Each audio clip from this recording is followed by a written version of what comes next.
Oh, maybe it's just because you know we're good people and deserve a break, but we've really been fortunate to get a lot of grants, and so we're putting that money to good use. We've got people. You know, we're in a drought now, so nobody remembers 2.5 years ago when we were flooding. Yes. And but I remember us flooding, I do too. and I remember businesses like the Dixie Maid or the West Side Baptist Church. Yes. Those areas over there were flooding Yes. out, and we're still not through fixing those areas, but we're working on it. Well. We've done quite a bit of work.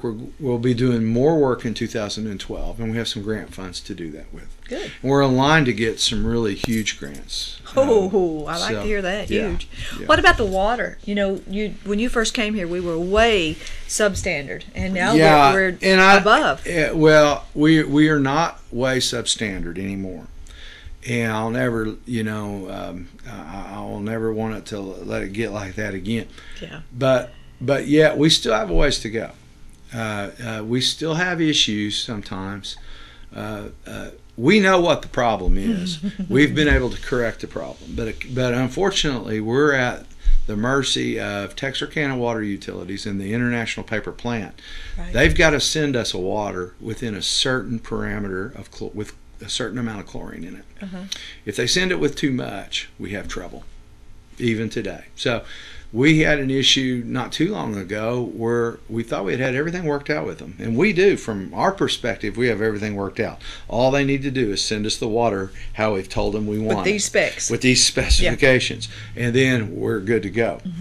Mm-hmm. But when weather temperature changes happen, it becomes more challenging for them. And when they send this in the wrong specification, it still can create some issues for us. Now, does this mean that this water is unsafe to drink? And I will tell you no, that it is not. Does it mean that it could be out of what is called a normal drinking water standard? It can be. And so we have got to continue working with those people up there to reiterate even more forcefully how they need to send us that water. Yeah. Right. Well, and don't you think that's just a process? It'll happen.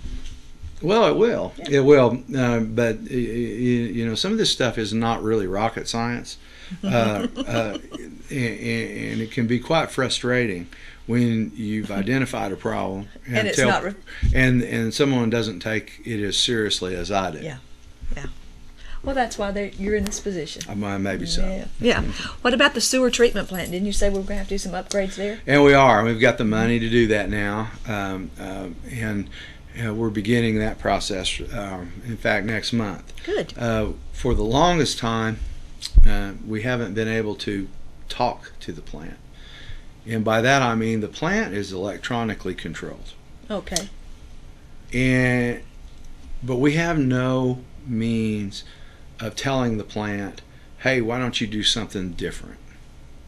Or, hey, plant, what mode are you in? Are you in an emergency mode, or are you in a normal operating mode?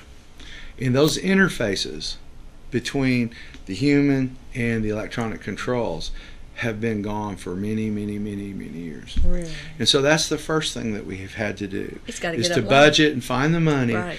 And the first thing we have to do is be able to talk to the plant and tell it, okay, great, you're in this mode and we want you to treat the sewage this way. But if a flood comes, we want to talk to it and say, hey, treat it a little different. Yeah. Because if you think about it, if you're treating nothing but raw sewage, you have to treat that a lot longer than you do if you're treating raw sewage that's 5% and 95% stormwater. Yeah. And unfortunately, our system is like that. It's an old system. And when it rains, it pours. And by that, I mean it floods. It can flood us with wastewater. Well, it's not really just wastewater. It's water getting into our wastewater system. Yeah. We have done, I can't tell you how much work trying to keep our stormwater out of our wastewater. And the general public doesn't realize that's even a problem. Well, and it's not. Unfortunately, we.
amazing how some of these things find their way in there.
Out of their own pocket. Yeah, they do. Attending all these fires and training and all this other stuff. And it's the same thing with our volunteer policemen, it's too. Amazing. We're really blessed with volunteerism here in Atlanta.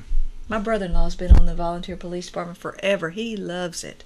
I think it's a passion for the firefighters and for the policemen. It's just burning in them. Yeah, I really do. Well, and he has a leadership position, Dennis over does. there, yes. Yeah, well, with the volunteers. Bless those people who follow. No, he's a good man. He really is. He's a good man. Yeah. Well, so we got caught up pretty quick then, didn't we? We did. Well, I'm excited about the new restaurant coming. I'm more excited about the park, though. It's going to be beside it. Yeah. Well, it may not be a park, but sitting spot, whatever we're going to call it. What are you going to call it? Well, we don't know what we're going to call it yet, but we've already got a preliminary design. Wonderful. Yeah, and it'll have the pavers, and in fact, they have something similar up in Texarkana. Downtown? On Broad Street. Broad Street. Mm-hmm. Been there. Mm-hmm. And we've engaged the same landscape architect that did that project.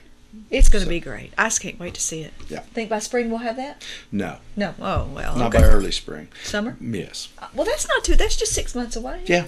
That's not bad. Yeah. We need an ice cream store. Yeah, the plan's been approved. It's going to happen. I think it's unfortunate we're having to tear down any buildings, but there are some of them that get to the point where there is no amount of money that makes sense to could even salvage it. And we were probably looking at more than $500,000 in salvage. And at that point, it just becomes too expensive. Yeah, it's just not. You just can't justify. You can't justify the expenditure. Well, does the city own these buildings, or we they bought own? them. Okay, so the City Development Corporation, and that's the 1/2 of 1 cent sales tax is being used to revitalize downtown. Mm-hmm. So really, then that's a good thing, because the city will own these, and then that's just it. It won't be personally owned. Well, I think that's just the best idea. Yeah. Okay, so I want you to put in an ice cream shop right beside it. Okay. I'll get that done. Get right on that. Because wouldn't it be great when summer comes to sit out there at night? Sit out there at homemade ice cream? Quinn's Ice Cream Parlor. No, I was thinking David's ice cream. I'd get too fat doing it. I'd have to sample it.